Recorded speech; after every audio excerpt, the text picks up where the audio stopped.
그런즉 우리가 무슨 말을 하리요? 율법이 죄냐? 그럴 수 없느니라. 율법으로 말미암지 않고는 내가 죄를 알지 못하였으니 곧 율법이 탐내지 말라 하지 아니하였더라면 내가 탐심을 알지 못하였으리라. 그러나 죄가 기회를 타서 계명으로 말미암아 내 속에서 온갖 탐심을 이루었나니 이는 율법이 없으면 죄가 죽은 것임이라. 전에 율법을 깨닫지 못했을 때에는 내가 살았더니 계명이 이름에 죄는 살아나고 나는 죽었도다. 생명에 이르게 할 그 계명이 내게 대하여 도리어 사망에 이르게 하는 것이 되었도다. 죄가 기회를 타서 계명으로 말미암아 나를 속이고 그것으로 나를 죽였는지라. 이로 보건대 율법은 거룩하고 계명도 거룩하고 의로우며 선하도다. 그런즉 선한 것이 내게 사망이 되었느냐? 그럴 수 없느니라. 오직 죄가 죄로 드러나기 위하여 선한 그것으로 말미암아 나를 죽게 만들었으니 이는 계명으로 말미암아 죄로 심히 죄 되게 하려 함이라. 우리가 율법은 신령한 줄 알거니와 나는 육신에 속하여 죄 아래 팔렸도다.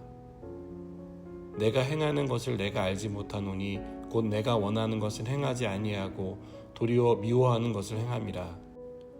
만일 내가 원하지 아니하는 그것을 행하면 내가 이로써 율법이 선한 것을 시인하노니 이제는 그것을 행하는 자가 내가 아니요 내 속에 거하는 죄니라.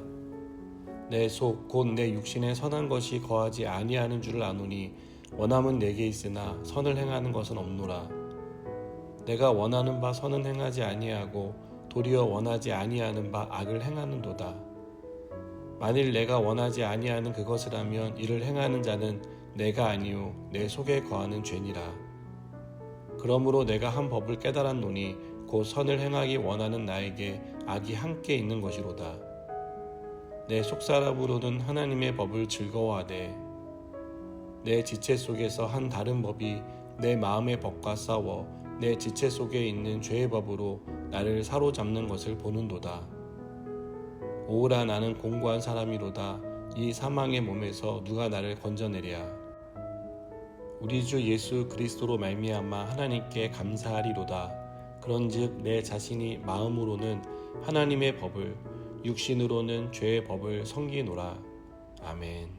바울은 오늘 본문에서 율법과 계명의 역할에 대해 설명합니다. 율법은 우리에게 죄가 무엇인지를 알게 합니다. 계명은 하나님의 뜻이 무엇인지를 가르쳐 줍니다. 유대인들은 율법과 계명의 형식을 굉장히 중요하게 생각했습니다. 이들은 율법을 지키는 사람과 지키지 않는 사람으로 구분했습니다. 계명을 따르는 사람과 따르지 않는 사람을 나누어 정죄했습니다. 하나님이 율법과 계명을 주신 목적은 하나님을 사랑하고 이웃을 사랑하라고 주신 것입니다. 이것이 가장 큰 계명이며 율법의 완성입니다. 우리는 율법과 계명을 통해 하나님을 사랑하는 법을 배웁니다. 이웃 사랑을 어떻게 실천해야 하는지를 배웁니다. 그러나 죄가 기회를 타고 들어와 우리를 괴롭힙니다. 바울은 8절에서 죄가 기회를 타서 계명으로 말미암아 내 속에서 온갖 탐심을 이루었다고 말합니다. 11절에서는 죄가 기회를 타서 계명으로 말미암아 나를 속이고 그것으로 나를 죽였다고 말합니다. 우리는 하나님의 말씀을 지키려고 애씁니다. 하나님이 죄라고 하신 것은 하지 아니려고 하고 하나님의 뜻을 따르려고 합니다. 그러나 마귀는 율법과 계명을 타고 들어옵니다. 하나님의 말씀을 내 입맛에 맞게 확대하거나 축소하며 죄의 정당성을 부여하게 합니다. 율법이 죄로 가는 것을 죄가 아닌 것처럼 스스로를 속이는 것입니다. 우리가 하나님의 말씀대로 살려고 하지만 잘 안 되는 이유입니다. 위대한 업적을 남긴 바울도 내 속, 곧 내 육신에 선한 것이 거하지 아니하는 줄을 안다고 말할 정도로 이 문제는 쉬운 일이 아닙니다. 우리는 선을 행하기 원하는 마음이 있습니다. 그러나 악한 마음도 함께 있다는 사실을 부정할 수 없습니다. 그래서 바울은 이러한 자신의 모습을 보며 나는 공고한 사람이다라고 말하고 있습니다.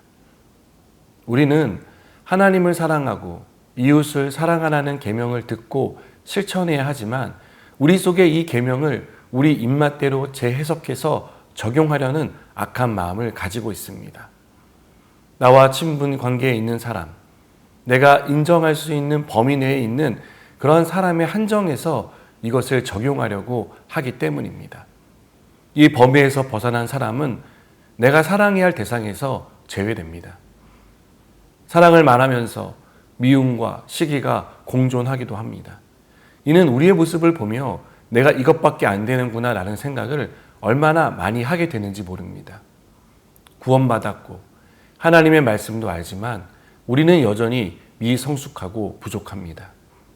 우리는 여전히 돈을 사랑하고 이기적이고 교만합니다. 바울은 17절에서 이제는 그것을 행하는 자가 내가 아니요 내 속에 거하는 죄라고 고백합니다. 바울이 죄를 지었다면 얼마나 지었겠습니까? 그러나 바울은 하나님의 말씀대로 살지 못하는 자신의 모습을 보며 자신의 비참한 사람임을 고백합니다. 바울의 고백은 신앙생활의 과정이라고 생각합니다. 우리는 예수님을 믿은 이후 예수님을 닮기 위해 살아갑니다. 이 말은 주님을 닮아가는 일은 하루아침에 이루어지지 않고 반드시 과정을 거쳐야 한다는 것을 가리킵니다. 또한 매우 더디게 이루어집니다. 뭔가 좀 되는 것 같다가도 제자리로 돌아왔다는 느낌이 듭니다. 중요한 것은 우리가 성화되는 과정에 있다는 사실입니다. 생각대로 되지 않는다고 해서 이것이 성화되는 과정이라는 것을 잊지 마시기 바랍니다.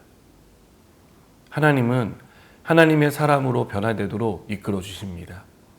자신의 한계를 절감하고 주저앉지 말고 하나님이 나를 이끌어 주신다는 믿음을 가지시기 바랍니다.